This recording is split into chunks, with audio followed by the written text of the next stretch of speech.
Halo, nama saya Valid Florencia Gemis, berasal dari Prodi Informatika Universitas Kristen Indonesia Maluku dengan mata kuliah Interaksi Manusia dan Komputer. Materi yang akan saya bawakan yaitu kerangka kerja dan paradigma interaksi. Kerangka kerja adalah sebuah struktur yang digunakan untuk mengkonseptualisasikan suatu sistem. Kerangka kerja dapat digunakan untuk memahami cara manusia berinteraksi dengan komputer. Siklus tindakan eksekusi atau evaluasi yaitu suatu konsep penyusunan tindakan-tindakan yang terdiri dari 4. Yang pertama ada goal, yaitu kejadian yang diinginkan oleh pengguna. Yang kedua, eksekusi, yaitu melakukan eksekusi atas suatu tindakan dalam dunia nyata. Yang ketiga ada dunia nyata, yaitu tempat di mana pengguna dapat mengeksekusi suatu tindakan dengan memanipulasi objek. Yang keempat ada evaluasi, yaitu validasi pengguna atas atau suatu tindakan dan membandingkan dengan goal yang telah ditetapkan sebelumnya. Teman-teman, di sini ada siklus tindakan eksekusi atau evaluasi, yaitu mengevaluasi hasil interpretasi, menginterpretasikan persepsi, memahami status dunia nyata yaitu evaluasi, ke dalam goal yaitu kejadian yang diinginkan untuk terjadi, ke dalam eksekusi yaitu membentuk keinginan, menentukan tindakan, mengeksekusi tindakan ke dalam dunia nyata. Di sini ada jarak pemisah yaitu goal pengguna ke jarak pemisah atau eksekusi ke dalam sistem fisik, kemudian ke jarak pemisah dan evaluasi. Jarak pemisah eksekusi adalah perbedaan antara keinginan pengguna dengan apa yang dapat dilakukan oleh sebuah sistem atau seberapa jauh sistem tersebut dapat mendukung tindakan yang akan dilakukan oleh pengguna.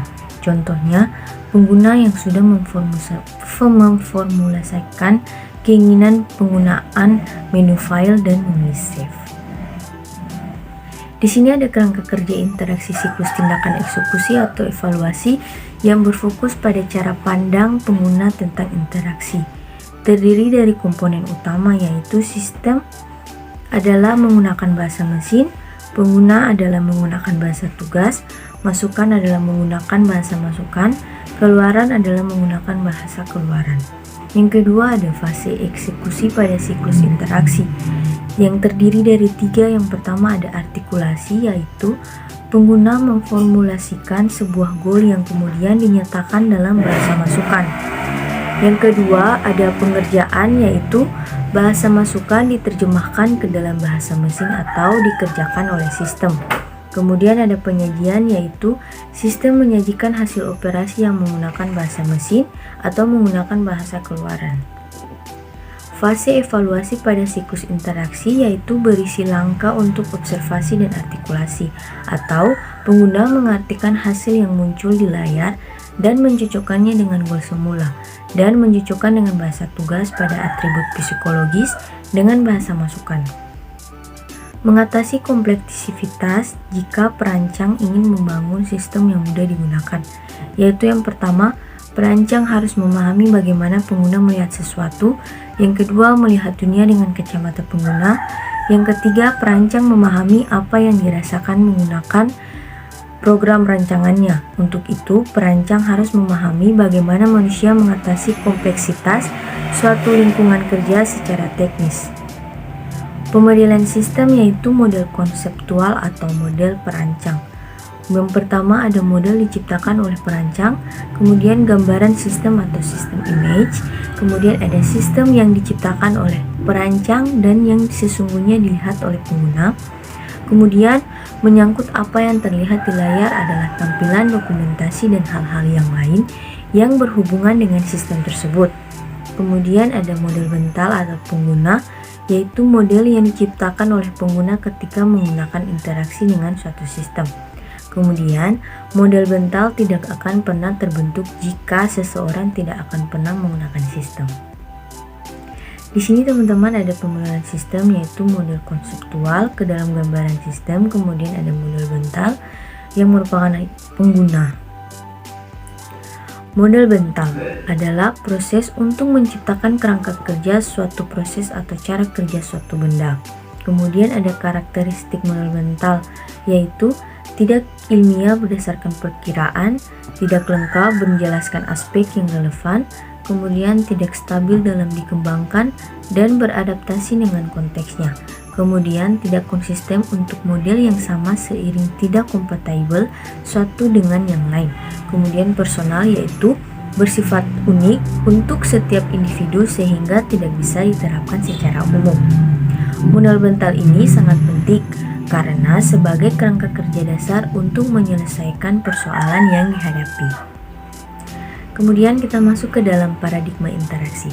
Paradigma yaitu sistem interaksi yang berhasil pada umumnya diyakini akan meningkatkan daya guna dari sistem tersebut. Prinsip utama yaitu interaksi efektif dari berbagai aspek pengetahuan seperti psikologi, komputasi, dan sosiologi yang mengarahkan pada peningkatan desain dan evolusi produk yang pada akhirnya akan meningkatkan daya guna sistem.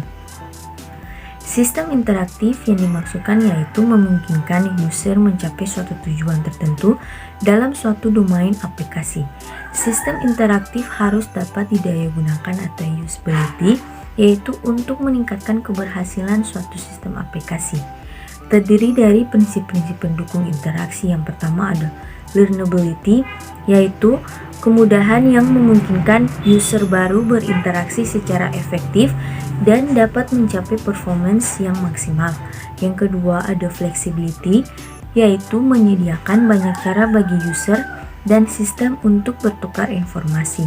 Kemudian ada robustness, yaitu tingkat dukungan yang diberikan agar user dapat menentukan keberhasilan atau tujuan atau disebut dengan goal yang diinginkan. Jenis-jenis paradigma, yang pertama ada time sharing, yang kedua ada video display units atau VDU, yang ketiga ada programming toolkits atau alat pembantu pemrograman. Yang keempat ada komputer pribadi atau personal computing.